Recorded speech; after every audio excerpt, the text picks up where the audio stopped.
और सबसे खतरनाक बात यह है कि ये सिर्फ बड़ों तक सीमित नहीं रहेगी, बच्चे अभी सूखा नशा के शिकार हो। इसका सरकार बनता है तो पलायन मुक्त हो सकता है क्या हमारा बिहार? मुक्त एक सरकार के टाइम पे होगा, ये मैं बहुत मुश्किल बात मानता हूँ। भारत में बड़े प्रदेशों में सबसे नीचे स्तर पर बिहार विकास अगर हुआ है तो बाकी प्रदेशों से लोगों को बिहार आने की जरूरत है। लेकिन ये देखा जाता है कि बिहार के लोग बिहार छोड़कर बाहर जाते हैं। हमारे साथ अभी बिहार के कांग्रेस प्रभारी हैं कृष्णा अलावरू जी। हम ज्यादा समय नहीं लेते हुए डायरेक्ट हम उनसे बात करेंगे कि वो बिहार में आए हुए हैं, बिहार को किस तरीके से देखते हैं। जी, बिहार में जो मैं देखता हूँ कि यहाँ पे जो लोगों के मुद्दे हैं उन मुद्दों पे बात नहीं हो रही है। अभी जैसे मैं कुछ महिलाओं से मिला था, उनसे मैं पूछ रहा था, तो उससे मुझे लगता है कि महंगाई से लेके, रोज़गार से लेके, शराबबंदी से लेके, नशे से लेके, पलायन से लेके बहुत सारे मुद्दे हैं, इलाज, शिक्षा, जिसके बारे में पब्लिक नाराज़ है, परेशान है, त्रस्त है। लेकिन उन मुद्दों पे बात नहीं होती, कहीं ना कहीं मुद्दों से दूर इधर उधर की बात करने की ज़्यादा प्रयास रहती है। जो हमारी सरकार है वो कहती है कि मैं तो विकास कर रहा हूँ, विकास पुरुष है जो हमारी सरकार है, लेकिन विकास किया है जनता भी कहती है। हम आपके नजरिए से जानना चाहते हैं कि हमारे बिहार में कितना विकास का जरूरत है और कितना विकास हुआ है, आपको क्या दिखता है बिहार में? विकास अगर हुआ है तो बाकी प्रदेशों से लोगों को बिहार आने की जरूरत है। लेकिन ये देखा जाता है कि बिहार के लोग बिहार छोड़कर बाहर जाते हैं। वो इसीलिए जाते हैं क्योंकि यहाँ पे विकास उनको कम दिखता है और बाहर विकास ज़्यादा दिखता है। तो अगर कोई यहाँ पे आके ये कह रहा है कि बिहार में विकास हो रहा है, मतलब या तो उसको विकास की समझ नहीं है या वो सरासर झूठ बोल रहा है। क्योंकि आप अगर अलग अलग पैमाने निकाल के देखेंगे, भारत में 28 बड़े प्रदेश हैं और बहुत सारे पैमाने पे बिहार नीचे से 27वां नंबर पे है, 28वां नंबर पे है। मतलब विकास के अलग अलग पैमाने निकाल के देखेंगे तो भारत में बड़े प्रदेशों में सबसे नीचे स्तर पर बिहार है। तो ये कौन सा विकास है, ये या तो प्रधानमंत्री आके समझाएं या नीतीश जी समझाएं, क्योंकि मेरे समझ में तो नहीं आ रहा ये विकास। हमारी सरकार हमें विकास के नाम पे रोड दिखाती है, बिजली दिखाती है, नल जल दिखाती है और पढ़ाई को लेकर के बोलते हैं कि हमने बहुत सारी चीजें की है, बहुत सारी सुविधाएं दी हैं। इस पे क्या कहेंगे? आजकल आप अगर सोशल मीडिया पे देखोगे तो ये चीज़ वायरल हो रहा है कि आए दिन कहीं ना कहीं ब्रिज, पुलिया टूट रहा है। क्यों टूट रहा है? इसीलिए टूट रहा है क्योंकि उस पुल में जो सामग्री डाली जा रही है वो कमजोर सामग्री। इसका मतलब यह है कि भ्रष्टाचार हो रहा है।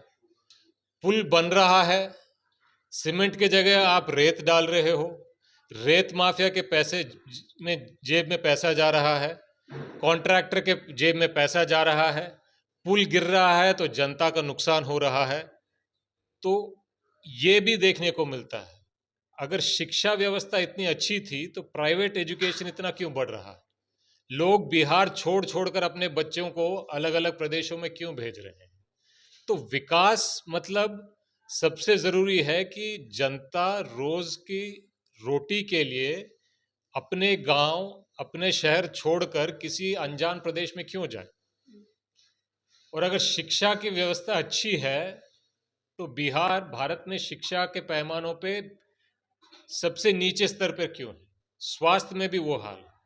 तो ये विकास मुझे नहीं लगता है कि जनता का विकास हो रहा है, ये कुछ कॉन्ट्रैक्टर का विकास हो रहा है, कुछ माफिया का विकास हो रहा है और कुछ बड़े बड़े सरकारी नेताओं का विकास हो रहा है, कुछ बड़े बड़े सरकारी अफसरों का विकास हो रहा है। दारू को लेकर के क्या करेंगे, क्या कहना चाहेंगे? दारू का क्या समाधान होना चाहिए हमारे बिहार के लिए? अभी मैंने पूछा था लोगों से, महिलाओं से, कि दारू बंद हुआ कि नहीं। उनका साफ कहना है कि दारू बंद नहीं हुआ। दारू हर जगह मिलता है, नकली शराब मिलती है, उससे लोगों का स्वास्थ्य खराब होता है, महंगा शराब मिलता है, पैसा पुलिस और माफिया के जेब में जाता है और उसके अलावा लोगों को सूखा नशा का आदत पड़ गया। और सबसे खतरनाक बात यह है कि ये सिर्फ बड़ों तक सीमित नहीं रहेगी, बच्चे अभी सूखा नशा के शिकार हो गए। ये बहुत खतरनाक चीज़ है। अगर ऐसा विकास को विकास बोलते हैं तो मैं प्रधानमंत्री और नीतीश जी से कहना चाहूँगा कि हम इस विकास को नहीं चाहते हैं। ये विकास आप अपने पास रखिए, अपने परिवार वालों को दीजिए, अपने दोस्तों को दीजिए। ये वाला विकास आप अंबानी अडानी को क्यों नहीं देते? ये क्या सिर्फ बिहार के जनता, बिहार के युवा, बिहार के महिला के लिए ऐसा विकास है? खुद के परिवार में जाके देखें ना। अच्छा, तेजस्वी यादव के बारे में क्या कहेंगे? उनका भी एक मुद्दा है पलायन रोकने का। वो पहले बात कर चुके हैं, युवाओं को रोजगार भी दिए थे जब डिप्टी सीएम बने थे तो, और उनका जॉब देने का भी एक मुद्दा है, ठीक है। अभी जो कन्हैया कुमार आए हैं आपके पार्टी से, तो वो भी इसी मुद्दे पे, इसी मुहिम को लेकर के बिहार में काम कर रहे हैं। इसको लेकर के क्या कहेंगे सर? हमारे बिहार में अगर राजद का सरकार बनता है, कांग्रेस का सरकार बनता है, तो पलायन मुक्त हो सकता है क्या हमारा बिहार? देखिए, पलायन मुक्त एक सरकार के टाइम पे होगा, ये मैं बहुत मुश्किल बात मानता हूँ। लेकिन असली नापदंड का पैमाना ये होना चाहिए कि पलायन कम हुआ कि नहीं। अगर किसी के सरकार के समय में पलायन बढ़ रहा है, मतलब सीधी सी बात है, विकास कम हुआ है। और अगर किसी सरकार के समय में पलायन कम हुआ है, मतलब बिहार में विकास ज़्यादा हुआ है। आप अगर कांग्रेस का समय निकाल के देख लीजिए, या अभी जहाँ से बिहार में से जहाँ लोग पलायन करते हैं, अलग अलग प्रदेशों में ज़्यादातर कांग्रेस की सरकार की वजह से वहाँ की परिस्थितियाँ सुधरी हैं।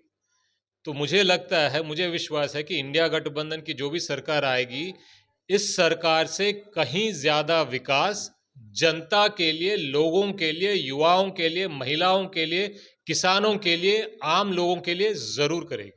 चलिए, ठीक है। तो आपने देखा कि हमारे साथ थे बिहार के कांग्रेस प्रभारी कृष्णा अलावरू जी। हमने बात किया विकास को लेकर के, दारू को लेकर के, पलायन को लेकर के। अभी इस साफ तौर पे इन्होंने कहा है कि अगर हमारी सरकार बनती है, इंडिया गठबंधन की सरकार बनती है, तो वर्तमान सरकार की अपेक्षा हम बहुत काम करेंगे, बिहार का विकास करके दिखाएंगे। बाकी आपकी अपनी क्या प्रतिक्रिया है, हमें कमेंट बॉक्स में जरूर बताएं।